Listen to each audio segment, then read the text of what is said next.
से संबंधित तमाम जानकारियां, तमाम अपडेट्स आपको देंगे कि शिक्षा विभाग ने क्या फैसले लिए हैं। उसके बाद छठे चरण के तीसरे राउंड की काउंसलिंग कब होगी, इसके बारे में आपको अवगत करेंगे। वीडियो को एंड तक ज़रूर देखें, काफ़ी यूज़फुल है। और चैनल पर नए हैं तो सब्सक्राइब करना ना भूलें। जैसा कि आप सब भली भांति अवगत है कि बिहार में प्रधान शिक्षकों की बहाली को लेकर नोटिफिकेशन जारी किया गया है और इसको लेकर बीपीएससी के माध्यम से यानी कि बिहार लोक सेवा आयोग के माध्यम से जो है बहाली होने जा रही है। तो सरकार के स्तर से प्राथमिक विद्यालयों में लगभग 40,518 प्रधान शिक्षकों की बहाली की जो कवायद है वो अब तेज होती नजर आ रही है, क्योंकि हम जानते हैं कि जनवरी फरवरी अगले वर्ष 7वें चरण की बहाली आरंभ होनी है। तो उसी को देखते हुए प्रधान शिक्षकों की बहाली का नोटिफिकेशन हमने आपको बताया था। MIM न्यूज़ बुलेटिन के माध्यम से आपको यह जानकारी पहले दी गई है कि नवंबर दिसंबर यानी कि साल के एंड तक आपको प्रधान शिक्षकों की बहाली का नोटिफिकेशन देखने को मिल सकता है। तो इस बात का सत्यापन करते हुए शिक्षा विभाग ने बताया है कि प्रधान शिक्षकों की बहाली के लिए जो जिलावार पदों का आवंटन है वह सोमवार को यानी कल जारी कर दिया गया है। प्राथमिक शिक्षा निदेशक अमरेंद्र प्रसाद सिंह ने सभी 38 जिलों को आदेश भी दिया है कि प्रधान शिक्षक की प्राथमिक विद्यालयों में नियुक्ति जिला स्तर पर आरक्षण रोस्टर के अनुसार भेजा जाएगा। इसलिए 23 अक्टूबर तक रोस्टर क्लियरेंस कर रिपोर्ट भी मुहैया कराई जानी है। तो 23 अक्टूबर यानी कि इसी महीने की 23 तारीख तक आप देख सकते हैं कि जो रोस्टर क्लियरेंस है उसको कराने की जो है बात चल रही है। उसके बाद अगले महीने नवंबर महीने में अधिसूचना भी जारी कर दी जाएगी, यानी कि प्रधान शिक्षकों की बहाली के लिए जो एग्ज़ाम लिया जाएगा, परीक्षा ली जाएगी, उसका नोटिफिकेशन भी जारी कर दिया जाएगा। तो आप अपने स्क्रीन पर अपने जिले का नाम देख सकते हैं कि प्राथमिक विद्यालयों में प्रधान शिक्षकों का जो आवंटन किया गया है पदों का, जितने पद स्वीकृत किए गए हैं, आवंटित किए गए हैं, उसके अनुसार हम अपने जिले का देख सकते हैं। सबसे ज़्यादा अगर पदों की बात करें तो मुजफ्फरपुर, पश्चिम चंपारण इत्यादि जिलों में काफ़ी पद रिक्त हैं प्रधान शिक्षकों के। तो अररिया से लेकर पश्चिम चंपारण सभी जिलों की जानकारी यहाँ पर दी गई है, जिलावार पदों की संख्या दी गई है। तो उस हिसाब से जो है आप अपना जिला या फिर कोई और दूसरे जिले में जाकर आवेदन कर सकते हैं। तो यह जानकारी एक पत्र के साथ संलग्न की गई थी जो प्रेषक अमरेंद्र प्रसाद सिंह के द्वारा सभी जिला शिक्षा पदाधिकारियों के लिए निकाला गया था। उसमें प्रधान शिक्षकों के पद आवंटित जो किए गए हैं उसका प्रतिवेदन उपलब्ध कराने के लिए शीघ्र अतिशीघ्र कहा गया है, क्योंकि इस पत्र में यह भी लिखा गया था कि सीधी नियुक्ति में सामान्य प्रशासन विभाग के द्वारा लागू आरक्षण का प्रावधान प्रभावी होगा। साथ ही जो प्राथमिक विद्यालयों में प्रधान शिक्षकों की बहाली है उसको ये जल्द से जल्द स्टार्ट करने की सोच रहे हैं। तो नवंबर महीने में इसका नोटिफिकेशन जारी होगा। उससे पहले ज़रूरी है कि जो रोस्टर क्लियरेंस इत्यादि की प्रक्रिया है वह अक्टूबर में ही पूरी हो जाए। तो इसके लिए सभी DEO इत्यादि को आदेश दिया गया है कि विभाग द्वारा जारी दिशा निर्देश का पालन करते हुए 23 अक्टूबर तक आरक्षण समाशोधन के बाद जिले की कोटिवार रिक्ति समेकित कर प्रतिवेदन की सॉफ्ट कॉपी ईमेल पर व इसकी हस्ताक्षरित प्रति विशेष दूत द्वारा निदेशालय को उपलब्ध कराना सुनिश्चित किया जाएगा। तो यह एक अच्छी पहल है सरकार की तरफ से 7वें चरण की बहाली की ओर एक अलग कदम हम कह सकते हैं, नया कदम सरकार ने बढ़ाया है। क्योंकि पिछले दिनों हमने देखा था कि जब छठे चरण के अभ्यर्थियों द्वारा ट्विटर कैंपेन किया गया था तो उसमें जब एक अभ्यर्थी ने कहा था कि राज्य में जो उच्चतर माध्यमिक स्कूल खुल तो चुके हैं लेकिन शिक्षक वहां बहाल नहीं हो पाए हैं, और वैसे भी आप लोग जानते हैं कि इस साल के एंड तक 2500 शिक्षक रिटायर भी हो जाएंगे। तो इस पर शिक्षा विभाग के अपर मुख्य सचिव संजय कुमार का जवाब भी आया था।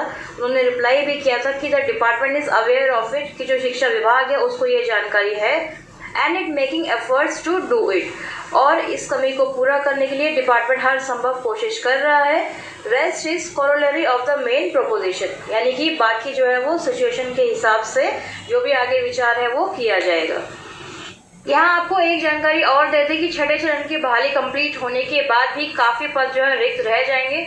लगभग 30,000 से अधिक शिक्षकों के पद रिक्त रह जाएंगे। तो उसको भी 7वें चरण की बहाली में फॉरवर्ड कर दिया जाएगा और उन पदों पर बहाली भी 7वें चरण में कंप्लीट की जाएगी। तो फ्रेंड्स, देखना अब यह होगा कि कुल पदों की संख्या यानी कि 40,518 पद जो है प्रधान शिक्षकों के लिए स्वीकृत किए गए हैं, क्या इन सभी पदों पर बहाली कंप्लीट हो पाती है 7वें चरण में या नहीं। क्योंकि आप जानते हैं कि बिहार में जो शिक्षकों की हालत है, जैसे कि आवासीय विद्यालयों की अगर हम बात करें तो एक RTI के माध्यम से यह जानकारी सामने आई है कि आवासीय विद्यालय में स्वीकृत बल जो है और जो कार्यरत बल है उसकी सूची में काफ़ी ज़्यादा अंतर देखने को मिलता है। जैसे कि आप अपने स्क्रीन पर ये डेटा देख पा रहे होंगे। प्राथमिक शिक्षकों के लिए लगभग 672 पद स्वीकृत किए गए थे, जिसमें केवल 304 पदों पर बहाली हो पाई। वहीं माध्यमिक शिक्षकों की बात करें तो 864 पदों को स्वीकृत किया गया और लगभग 340 पदों पर बहाली कर पाए थे। तो इस तरह से बिहार में यही होता है कि पदों की संख्या ज़्यादा स्वीकृत होती है, लेकिन कभी अभ्यर्थी नहीं मिल पाते, कभी सरकार बहाली कंप्लीट नहीं कर पाती। इसको लेकर प्लूरल्स पार्टी ने ट्वीट भी किया है नीतीश कुमार को कि 3552 सृजित पदों में से 2909 रिक्त पद अर्थात 82% रिक्त पदों के साथ बिना प्राचार्य, उप प्राचार्य और उच्च माध्यमिक शिक्षकों के साथ चल रहे आवासीय अनुसूचित जनजाति आवासीय विद्यालय नीतीश कुमार के दलित महादलित विकास के ढोंग का पर्दाफाश करती है।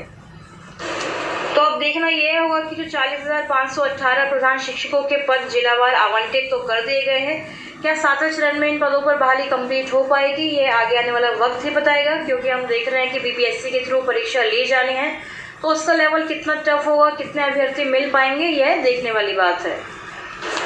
वहीं दूसरी तरफ 7वें चरण में आप जानते हैं कि माध्यमिक और उच्च माध्यमिक विद्यालयों में शिक्षकों की कमी को पूरा करने के लिए भी सरकार विचार कर रही है। इसके लिए लगातार शिक्षा मंत्री से लेकर शिक्षा विभाग के सचिव संजय कुमार द्वारा कोई ना कोई बयान दिया जाता है। पिछले दिनों हमने देखा कि सुपर टीईटी यानी कोई प्रतियोगिता परीक्षा की बात भी संजय कुमार द्वारा की गई है, तो उसके बारे में अभी कोई भी अधिसूचना या कोई भी जो है पेपरबाजी इत्यादि कोई भी न्यूज़ अभी तक प्रकाशित नहीं हुई है ढंग से कि किस प्रकार से परीक्षा ली जाएगी एवं कब ली जाएगी। तो हो सकता है कि 1-2 दिन में हमें इसकी भी कोई अलग न्यूज़ देखने को मिले कि इसका भी जो नोटिफिकेशन वगैरह है एग्ज़ाम का आगे आएगा या फिर पहले सर्टिफिकेट इशू की बात होगी।